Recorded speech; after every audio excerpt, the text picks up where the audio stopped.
Welcome to the Whiskey and Window Marketing Podcast. This week's guest is Jody Uphill. Jody is a legend, and on top of that, he is the owner of Rapid Hire Pro, which is a company that helps window replacement businesses, HVAC, and plumbing companies find high-level new employees to hire. He's one of the most sought-after consultants in that area. We sat down with Jody and talked to him about how the hiring atmosphere has changed over the last couple of years. Now it's no longer a hirers market, but a hirees market. That makes sense, right? And what he has been doing to help his clients get the best possible results, and his tips on helping you hire new high-level employees. So enjoy.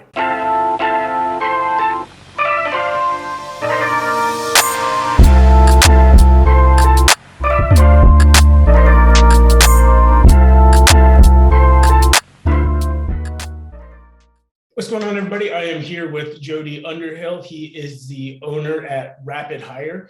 They are a company that helps window companies, is it plumbing and HVAC as well, hire new employees. Jody, can you tell us a little bit about yourself and I guess probably a better explanation of your company? Yeah, no problem. Hey, Jesse. Yeah. So it's Rapid Hire, or it's Rapid Hire Pro, because it's a system that we kind of utilize with what we do. And we work with basically with home service companies, no matter what the trade is. We work with everything from garage doors, HVAC, plumbing, electrical, everything outside of everything with a home and the building envelope. So windows, doors, roofing, you name it. We work with even pest control, landscaping. Just had a call earlier today with a window cleaning company. So anything to do with coming to your house and doing work. And we kind of got started doing this. I'll explain a little bit more about how we do it. We got started doing it about 2 years ago in the trucking industry, helping trucking companies hire CDLA truck drivers, and got very successful with it. And then I happen to have a friend that's in the home service industry, so has a pretty big name. He has a following with a big podcast. And my wife, who's known him as long as I have, reached out and said, "Hey, you need to check out what we're doing if you need technicians." And we started doing that, I guess it's been June of last year. And we did that for that industry. And then we branched into the others. It's only been about, I think, on 5 months right now. But we work with companies across the country and Canada, ranging from every type of home service. And what we do more specifically is some recruiters are like headhunters, right? They go out and they go, "Oh, here's somebody for you." And you pay them a percentage of their pay or whatever. And we don't do that. We basically help clients very much like what you do, Jesse, with marketing for them, helping them market for customers. We help them market for employees. And so we do that. We bring them into an automated system that walks them through the process to kind of qualify the candidate and get them to the point where the business owner, hiring manager, operations manager, whoever's going to be doing that interview can look at the information and decide if it's somebody that they want to have a conversation with. Kind of weeds out a lot of the busy work whenever it comes to the recruiting process. Got it. Yeah, I remember a few weeks ago you were kind of going over everything you guys do, and it seems like a really amazing system. I know a lot of these guys I talk to, they have big issues with 10 people applied, only one of them was good, and then they didn't hire on it. They spend $1,000 in Indeed to get absolutely no kind of return. So yeah, one of the things that happens is one of the things that everybody has to really come to terms with is the fact that it is an employee's market. It's no longer an employer's market. You have to market for employees the same way you market for customers. And you have to nurture those people the same way the employees or the candidates the same way you nurture customers. And that's really sort of what we've done. The other thing is, where is everyone going to get employees? I mean, whenever someone signs up for a call with us, I have a little questionnaire and I ask them, and 95% of people that fill out the little questionnaire, one of the questions is job boards, Indeed, Simply Hired, ZipRecruiter. 95% check that's what they've done. Very few people. So then others check referrals. And then a distant third is social media. And the fact is that when you go on Indeed or Simply Hired or ZipRecruiter, granted, there's people there, but there's a couple of interesting facts about it. Number one, you're only getting people that are going to those job boards. There are people that are actively seeking to go for a job. And people, oh, that's great. Well, is it? It's kind of like going to the unemployment line to hire experienced people for your business. It's probably not the best place to go. And everyone is fishing there. It's kind of like, you see the pictures of people fishing on a pier, and there's 100 people with their fishing poles in. It's like, which one is the fish going to bite? The person that's going to catch the fish is just going to be lucky, because everyone has the same bait, everyone has the same thing, it's cast in the same little pool. And so what we do is we go off of the job boards, and then we move into, we do everything basically through social media. The other thing about those job boards is that you're only getting applicants who are, number one, going there, number two, have a resume. How many people in the trades today do you think have a resume laying around handy ready to upload? Right? I mean, it's just, and because you have to have that, it's like, oh, well, make it so easy. They fill in the blanks and it creates a resume. Yeah, but it's an employee's market, not an employer's market. And they will get frustrated and say, And the reason that we know that from statistics is that, we work with almost 50 companies across the country, and we run ads every day. We get applications in every day. 70% of it, we make it so they can upload a resume if it's available, but over 70% of the applications that we receive on a daily basis do not have a resume. So you're basically you're limiting, and then you're limiting it by people that go there, and then you're limiting even more by people who go there and have a resume ready to upload. So it's no wonder that people aren't getting great results. I mean, Indeed is fine, and you will find people there. But how about going and fishing in a pond where there's very few people with their line in the water? That's the thing that we help people focus on. Got it. I worked in the trades for 15 years, and I can tell you that I never had a resume. If I was looking for a job, I'd show up in the office and, see if they had work, or, I feel like in the trades, Indeed probably isn't as prevalent as, white collar jobs. Not as many people know about it. Not as many people are going to use it. So, it totally makes sense that you're massively limiting your size of your probably most capable workers by just using stuff like that.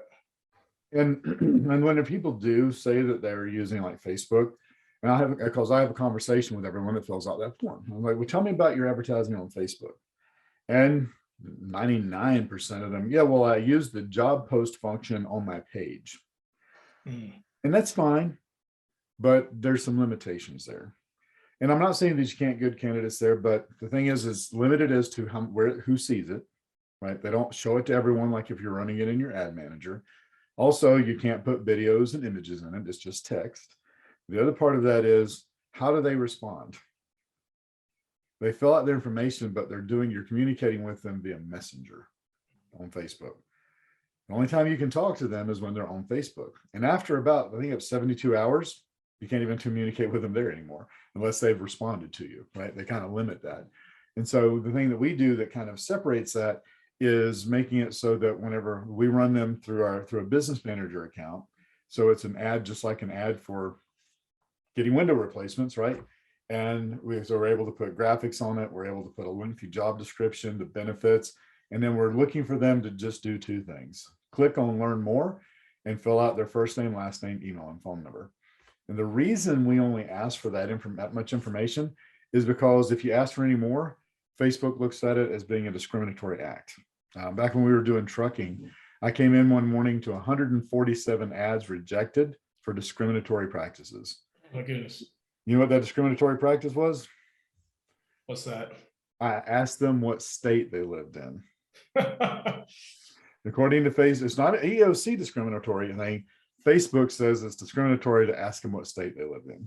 So we ask for first name, last name, email, and phone number, and then we move them immediately off of Facebook and into our rapid hire system so that we can now communicate with them through multi-channels.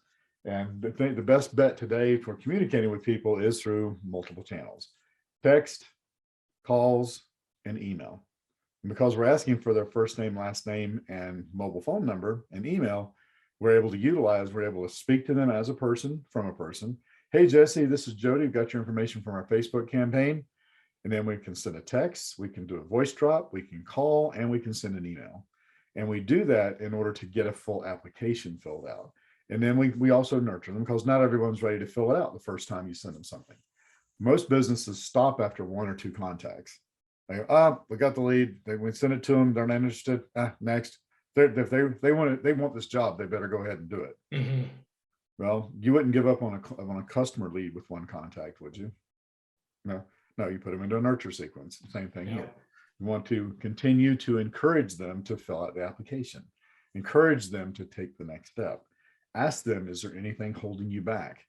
And if they're then, or if you would rather speak to someone, simply reply to this message, call me, right? And so there's those kind of things. So you have to put those in place in order to stay active.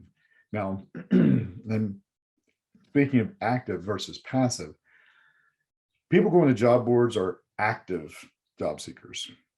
Studies show, and this isn't anything that we've done, this is through national statistics, that over 74% of people are passive job seekers, meaning they're not actively going to job boards. But if the right opportunity presents itself in front of them, like you do with ads on social media, they will take the step to investigate if it's something that might be a fit for them. And that's where you start to get a different caliber of people and more people to apply. So that's through social media. Now, the other part of it is that you can't really limit or put too much specificity in the interest like you can when you're advertising for customers, because there again, Facebook looks at it as being discriminatory. So you really can basically zero in on the geography of people living in the area that you would like to hire from. And that's really how much you can really target it.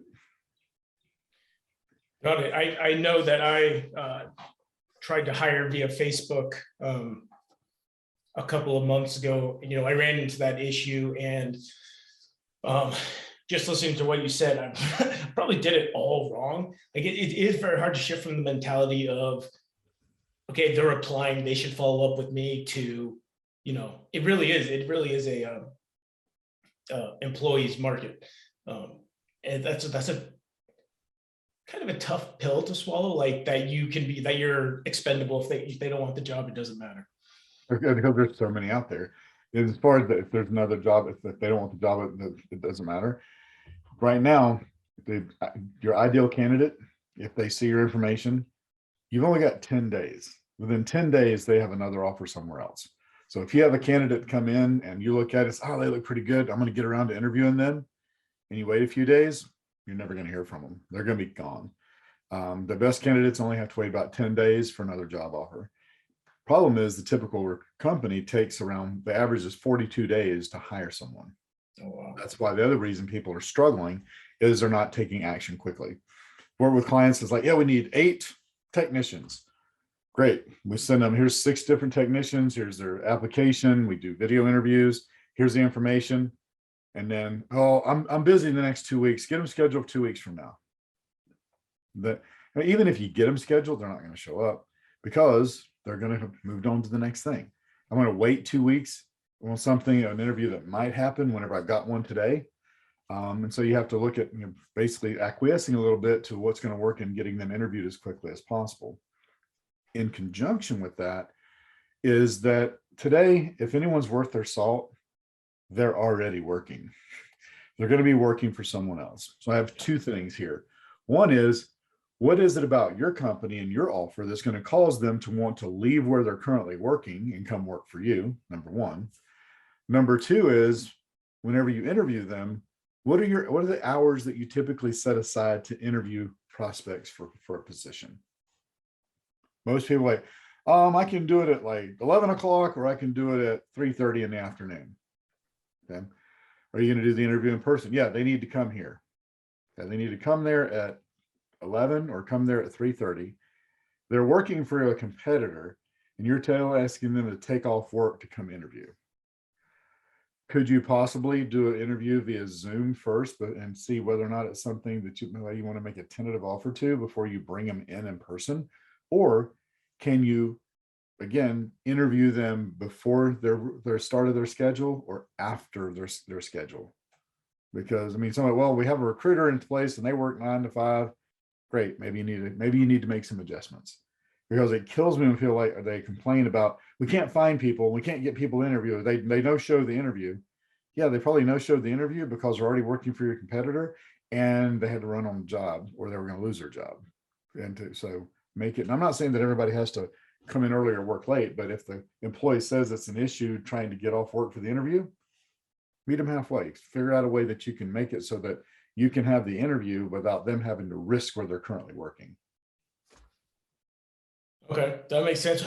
Speaking of Zoom, how do you feel about doing interviews over Zoom, at least the first one? Because that's a good point. If they are working, it's most people have, I don't know if I would call it enough integrity, but they don't want to leave on their lunch to go to another company to interview. It's what if somebody sees them, blah blah blah.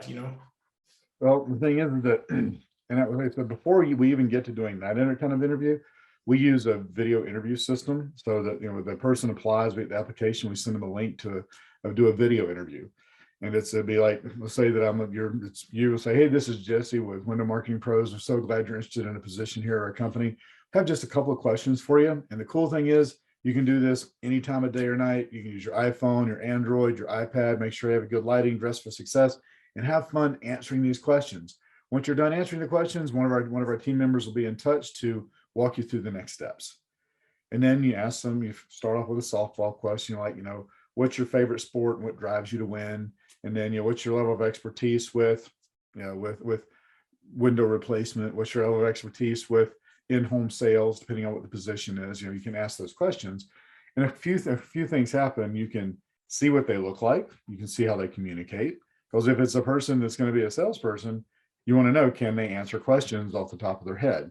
Do they present well? Is it somebody that you would feel comfortable having coming into your home to provide to share a solution with you? Because if you wouldn't, guess what? Neither will your customers. Yeah. And so you can see if they have their face tattoos or that kind of thing, or something that would cause them not to be a fit for your company, as well as there's people that you see the interview, they won't even bother to get out of bed.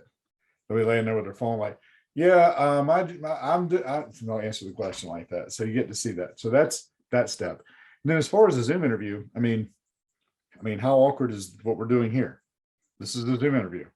You see me, you see my facial expressions. When you ask me questions, whether I'm stuttering or stammering, trying to come up with it, you can tell a lot. Because we've worked with over 100 hiring managers now. And heck, we got 12 hiring managers with one company. And most of them will tell you that within the first 5 minutes of the interview, they can basically determine whether or not it's going to be a successful candidate. Right. And we know it's human nature, right? We can usually tell. And how much different is it in person than this? It was before, but unfortunately with COVID, we had to get used to doing things like this, doing Zoom calls. And most everybody today, come on, the kids at school, whenever they were doing homeschooling, they were getting on Zoom Classroom. And very rarely do I schedule a Zoom call with a client that does not know how to use Zoom. Yeah. And it's pretty simple to do. And they can do it from their phone. It's the Zoom app. If you send them a link, they could click on it and boom, it starts. So there's the technology shouldn't be a hurdle from that standpoint. But I'm fine with doing it at a Zoom interview. We have 15 employees. I have only personally met 3 of them. Oh, wow.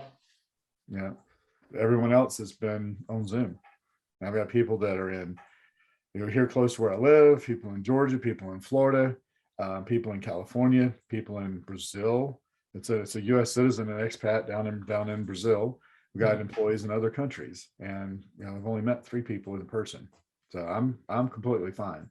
Now, when it comes to home services, comes to new window replacement, you might want to, you definitely want to do the in-person, obviously, before you hire them. But I think Zoom is a great tool to save time, effort, and energy on both of your parts to do that. Definitely. And I would think if anything, doing an initial Zoom interview would be helpful for just the fact you kind of get to see, I guess, into their life if they're doing it at home. We had someone interviewing for a job via Zoom, and you could hear a chicken in the backyard, and their Zoom was cutting in and out, and you're like, okay, it's probably not going to be a good fit. So well, I think you've been on calls with me and heard a chicken in the backyard. That is true. I'm talking about it. No. But I got good internet though. So yeah. one of the other things I've heard a lot of when people are, having issues hiring people, and I actually have the latest Window Indoor magazine that came out. They did a bunch of polls and statistics, and they were talking about the biggest challenges in hiring or biggest challenges in labor. And 67% of people said it's the hiring process. 16% said retaining, 12% said training, 5 all of the above. So as far as hiring goes, I feel like sometimes there's this misconception that you have to pay somebody way more money than their competitor when you can make up for that in other things. It doesn't have to necessarily be complete monetary value. Right. So there's a couple of things to unpack there. Number one is thinking of hiring as a process. Because it's been so easy to hire people before, most companies don't actually have a process mapped out of what happens. And I'll tell you, like, oh yeah, well, we'll get the guy, we have them come in for an interview, and then if we like them, then we send them for a drug test, we do the background check. It's like, okay, so where's that process live? Well, we just sort of know what happens, right? First thing we need to do is map out your hiring process. You do the pre-screening call. What are your non-negotiables? What has to have, what are the things that are going to weed people out immediately so that you don't have to waste your time doing an interview? Like, for instance, if they're going to be driving your company vehicles, you need to know about their driving record. Asking them the questions about, if you had a reckless driving charge or a DUI or a hit and run or failure to appear, any of those kind of things, which would exclude them because of uninsurability. They can't drive your truck if your insurance company won't cover that. And then things like, have you ever been convicted of a felony? And then asking them those kind of questions in the application process to begin with, and then having a conversation with them, or in the video interview, asking them those same questions to make sure they answer it the same way. Because some people will say one thing on an application and then say something different in the video interview or the Zoom interview. And then we do that, then we have the full interview, and then from there, what are the actual steps? Because most people, where they lose people is they make it too hard to go through the drug screening process or the background check. I mean, we're with one trucking company that wanted us to send the signature, they had a paper form for a signature for their company to do the background check. I'm like, in today's age, so we had to take that form, put it into a thing like Sign Now, and send it to them for them to get the signature back before they would even do that. Well, one of the ways of overcoming that, and what we do is we have a signature box on our application that we go ahead and get that signature electronically, and we don't have to worry about that. But do you have that process mapped out? How do you do the drug testing? Where do you send them? What if they're not open? Where do they need to go? If map all of those pieces out, then do you offer them by a phone call? Or are you going to send them an offer letter? And then if they accept that offer level, how much time are you going to allow them before they have to show up? You want them, if they're already working somewhere, to give 2 weeks notice. So you have to build that time in. So first of all, the first thing was, create the hiring process and map it out. The second part of that is looking at the standpoint of hiring as to exactly what the qualifications are that you need to have there. And there's a difference in recruiting and hiring. Recruiting is what a company like Rapid Hire does. We go out, we find the leads, we walk them, move them through a process, we get them qualified based on their application, based on the video interview, and then schedule an interview. The hiring happens after the interview. That's all usually internal to your company, is the hiring process. Recruiters can recruit, but recruiters can't hire. That's what I tell people when I show all the things we do, is we don't do the interview and we don't do the hiring, because we can't hire them, only you can. And we don't do the interview because we're not an expert in your industry. We have no information that we can share moving them through the process, but when it comes to actually answering their questions, you need to have somebody on your team that's positioned to be able to do that. So the reason that people are struggling with hiring is they're looking at recruiting and hiring as all one activity. And it really is broken down into two different things. And once you have your recruiting streamlined and you have a larger pool of people to choose from, it makes the hiring process easier. That was a very long answer to your short question. It makes sense though.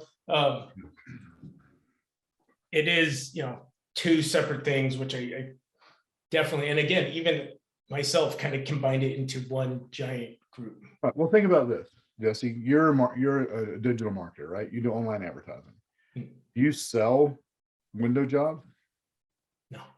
No, you don't. You know, do you set up? Do you go out there to the customer's house? No. So you're recruiting, right? You're the customers, and the company, the salespeople, are making the sale.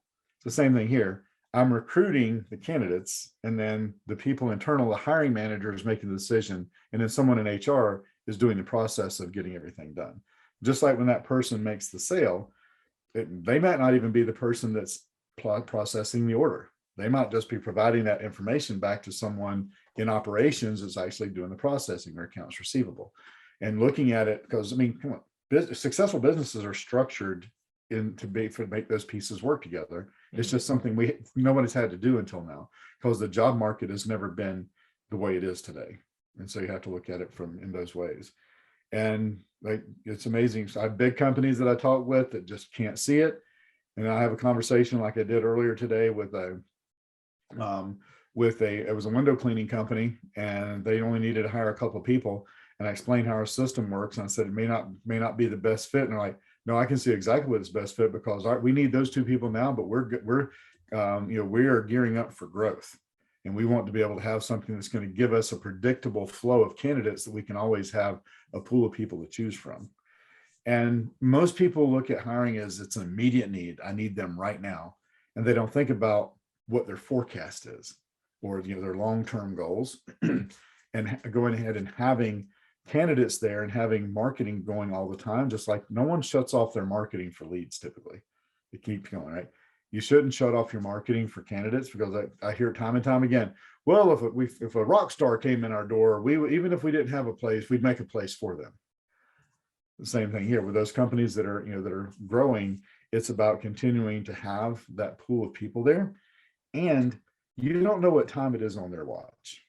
I used to, back when I was taught how to do something in network marketing, it was you call people and you go back and you follow up, because you never know what time it is on their watch, and you're going to reach out to them whenever it's the right time on their watch. Same thing here. We have people that are joining companies right now where they first filled out a lead form in November last year. That just finally got to a point where it's the right time for them to take the step of making the move.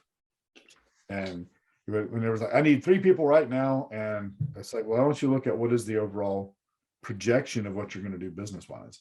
We're working with one company right now that did 78 million last year, and the projection for this coming year, or their goal for this year, for 2022, is to hit 151 million. And they know to do that, they have a certain number of technicians they need to have in the field in order to do that. And we're modeling and hiring people to meet those goals. And what that does then, it allows you to start to balance what you're doing lead gen wise. And so that you know that you can, because it's the chicken and the egg, right?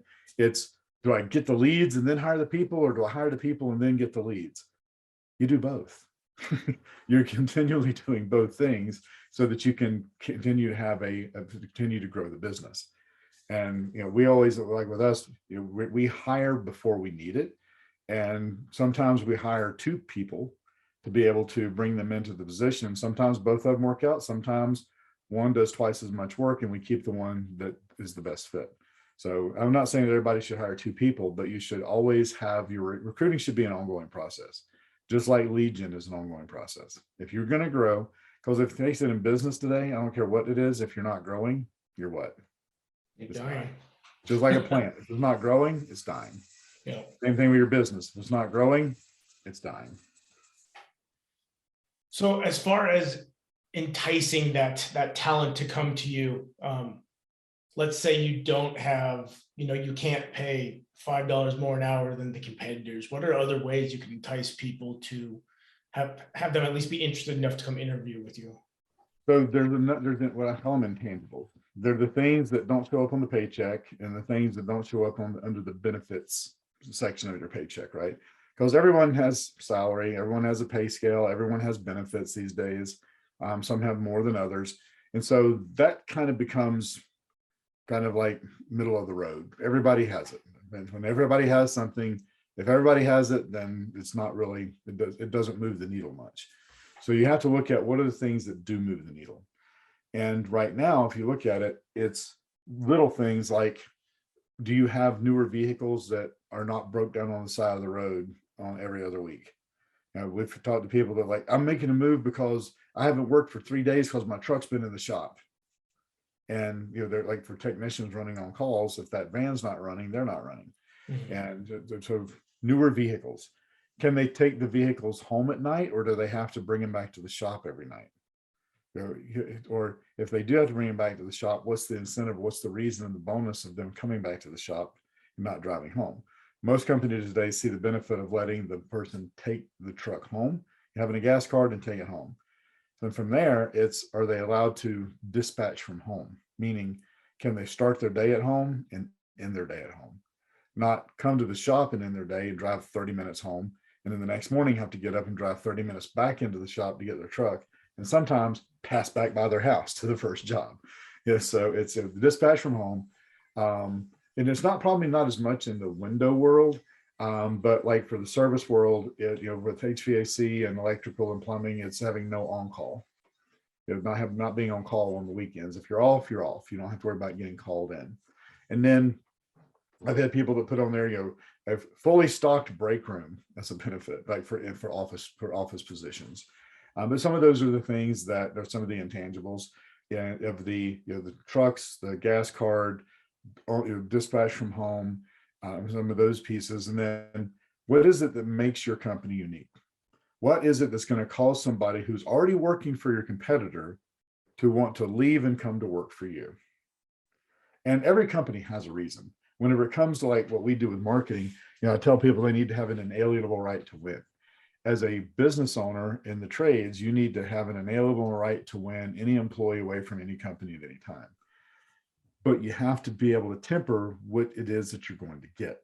So, as you know, I work with Tommy Mello as the largest garage door repair company, but independently owned garage door company in the country.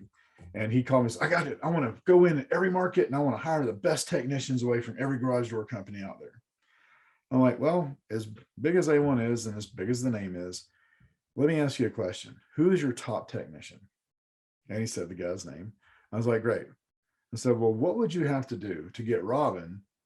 What would somebody have to offer him for Robin to leave working for you? Oh, no way. He would never leave. Oh, okay.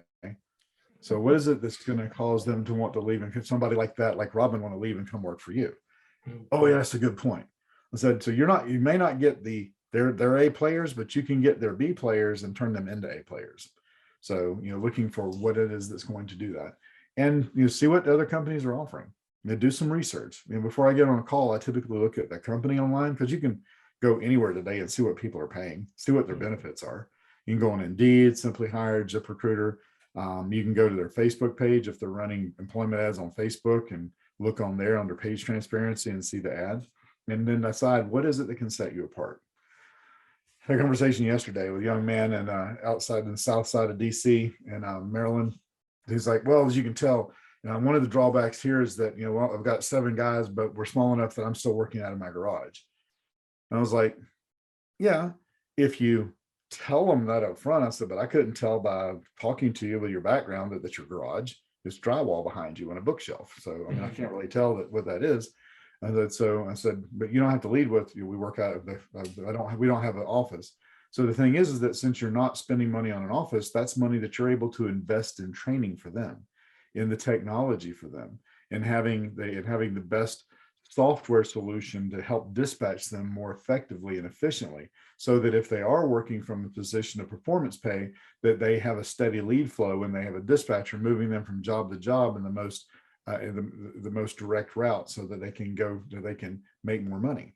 So those are the benefits from the fact that you work in a garage. And let me ask you this: if you go back to 1978 or 76, whenever it was, and Bill Gates, who was working out of his garage, said, hey, I got this startup company and you can get in on the ground floor, and I've got like with a couple $1,000 with so many shares of stock, it would have been a bad thing, right? So the fact that you're starting in a garage, it's not a huge deal, but you have to. But I said the other thing is, you don't lead with that. You don't put that in your ads. Oh, we work out of our garage. Yeah. Just like if you're you're interested in somebody, you're at an event or at a bar, and you see an attractive person at the bar, and you walk up to them, and you start having a conversation. You don't lead with, I just want to let you know that, if things case progress and eventually we go out for a while or we get intimate, whenever I take my socks off, I've got a huge wart on my big toe. I want you to be aware of it. You don't lead with that. Right? Yeah. You but they don't even ever notice it. It might not even be a thing. It's in your head that it's a big deal. So the same thing there is, don't worry about why you think people want to come to work with you. Focus on why they will and should want to come to work with you. Got it. Yeah, I was actually just able to get one of my employees to leave another job to come here just because, I'm paying him the same amount, but the upside, the benefits, and not the actual like medical and stuff, but what he gets to do, the breaks we take, our schedule was enough that it was worth it. So yeah, I mean, I worked at the power company in Florida for 26 years, and I left there and I started my own business. And and I didn't make as much to begin with my own business as I did at the power company.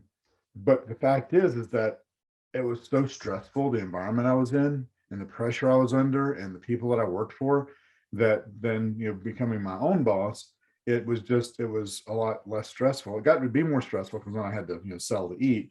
But I look at it now and I tell people, the worst day doing this is better than the best day at the power company, where I was making multiple six figures, had a Learjet at my disposal, and it wasn't worth the stress and headache that I had to deal with compared to what I'm doing now. It can be the same thing there. Just because it's a nice company or bigger company doesn't mean that it's better. And just because it's a smaller company versus bigger doesn't mean the smaller one's better. Each one has the pluses and minuses, just like people have positives and negatives. It's the same thing. It's, the whole thing is like to accentuate the positive. Put the positive out there, but don't hide the negative. Let them know what it is. But there's reasons for everyone to want to come to work for you. Now, because the other thing, and people like, well, our culture. Okay, get very specific on what that means. It's real easy to say. It's just like, what makes you different? Oh, our dedication to customer service. What does that mean? A dedication to customer service. Every person who walks in the door is greeted cordially with a smile. Every person is offered something to drink immediately when they walk in the door, like for a department store, whatever. Once we have their order, we guarantee delivery within 48 hours. And whenever we deliver whatever it is, we deliver that along with a welcome basket, the touch points, the things that make those difference. What is it, about working with you? Just like when we have a new hire, we send them a thanks that has basically it's Starbucks for a month, right? That's their or lunch for a month. We have different things depending on what their likes are, because that way they feel welcomed to the group. And it's something small, something easy, something little, and it's automated that we can be able to do that. That it's those kind of things that can start to separate you and make it so that you do have a culture that makes them feel comfortable and good about coming to work and good about representing your brand in the community. So, and that leads me to branding. Branding plays a big part. Like, you have a logo on your shirt, right? I have a logo on my shirt. Making it so that they have, some people like it that they're provided with uniforms. Some people not only provide them with uniforms, but provide them with the uniforms and the dry cleaning every week. Those are intangibles. And it's but that doesn't show up on the paycheck. Right? So the fact that we give you uniforms and you never have to worry about what to wear. You don't have to worry. You've got uniforms, you've got shirts, you've got the laundered. Just like with A1, when they have the apprentices there, they don't do the laundry, but they have washer and dryer there at the site for them where they're doing their training for them to do that. And they have somebody that comes in and does their laundry for them on site while they're in training. Got it. So I've actually taken up about an hour of your time. There's a couple things I wanted to touch on real quick before you take off. What are the biggest issues you see when you're working with these companies? What is the biggest problems that they're running into that is essentially getting in their own way of hiring new people? It's some of the things we've already talked about. Is taking too much time in the process. Especially like if somebody, because no matter what system you're using, if someone reaches out to you, whether they're asking a question on Facebook, on your ad, they're sending you a message in Messenger, whether they're calling your office, whether they're texting you, whether they're emailing you, don't wait a day to respond to them. We're in an instant gratification society, and granted, you can't respond the minute they ask a question, but have somebody that's really focused on watching those things and respond as quickly as possible. Typically, you want to respond within 30 minutes to an hour of anything that's being asked, of any text message, any email, any question on a Facebook ad, any question in Messenger, on your page, any post that they go and post a question anywhere. Have somebody that's attentive, and also set up notifications so that someone is notified of those things. So we use Rapid Hire Pro as our recruiting module, but then we use Monday.com for our communicating between us and our clients, because when we go in and we make a comment and we tag them, it's tagging them and they're getting alerted inside of the system, but they're also receiving an email with that alert. And so it doesn't slip through the cracks. We have ours set up so that anytime someone leaves a message on a Facebook ad, one of our team member gets an alert. So it doesn't go more than 20 to 30 minutes without an answer to that question on the Facebook ad, because time kills deals. You've got to move quickly. Just like time kills deals for customers, it kills deals for candidates for jobs as well. So moving quickly, and then and making yourself available when it's convenient for them to be able to interview. And you go through there. But those are the biggest things that then and I hate to say it, everybody, you should hire who you want to, but being too picky. We have one guy that's like, we've been using this for a couple months now, and I've made 3 hires, but I thought it would be working better. I'm like, okay, well, let's look at it. Let's look at the comments that you have made on the applications and the interviews. I didn't like this guy because I think he's a smoker. You think he's a smoker? This guy, I think he's older than what he says he is. Okay, well, first of all, you're not supposed to ask him what their age is anyway on an application. That's discriminatory, right? So I think they're different than their age. Okay, then don't hire them. But why don't you? You can't put age on the thing. So why is that a rejection? Now, that being said, if you're hiring for an apprentice, and you saw me in a video interview, and it's a 4-year apprenticeship, you're not going to hire me, okay? Because by the time I get through my apprenticeship, I'm going to be ready for retirement. So you can do that, but you can't say, I think they're too old. That's just, so those things. But be realistic with the expectations, and bring them in, give them opportunity to work for you, and then identify whether or not it's going to be the best fit. But do your due diligence in communicating with them. And our gut is hardly ever wrong. If you have a gut feel that somebody's not going to really be a good fit, then end it sooner rather than later. But move through the process. Don't let things sit in your inbox, and keep things moving through the process. Like I said, it's Rapid Hire. Ours is Rapid Hire Pro. We want to disqualify as quickly as qualify.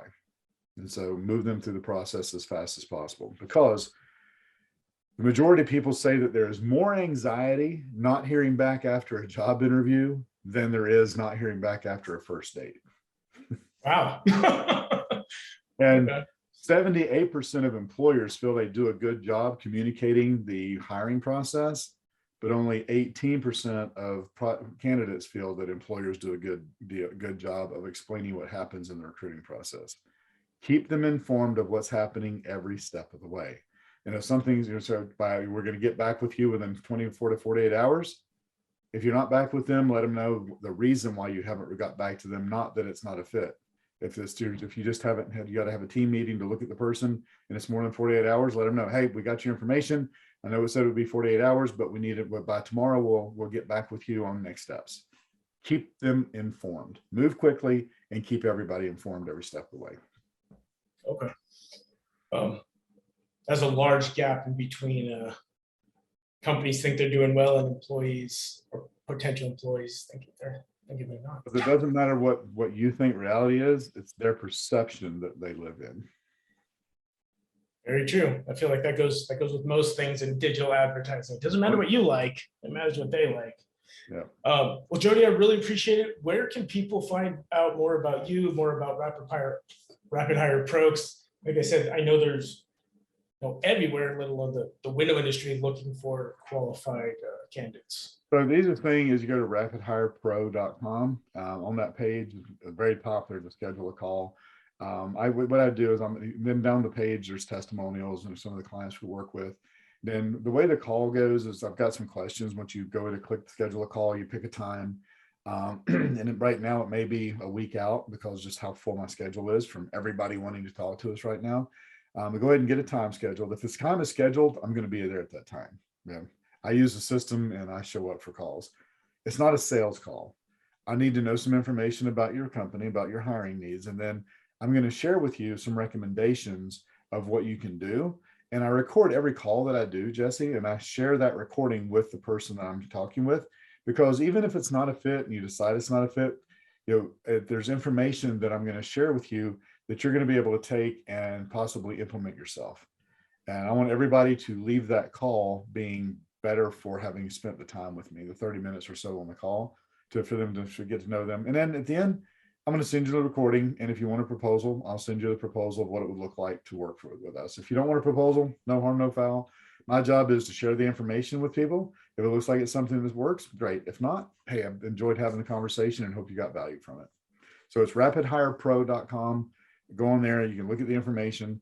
We do have our proven process mapped out on a tab there on the page. And the schedule button is 3 or 4 places on there. You can't miss it. It's a big green button that says schedule now. And you can go there and get a call scheduled. And we'll go from there. And you'll see exactly how our system works because you're going to get a confirmation. You're going to get a reminder before the call. And you see exactly how the whole thing works by being part of the system. Perfect. Well, Jody, I really appreciate it. I'm sure I will talk to you within the next week or so. Yeah, have a great day, sir. Thank you. Thank you so much for having me on here. And thank you to the listeners for taking the time to be on here and hopefully get some information. Thank you. See you, Jody.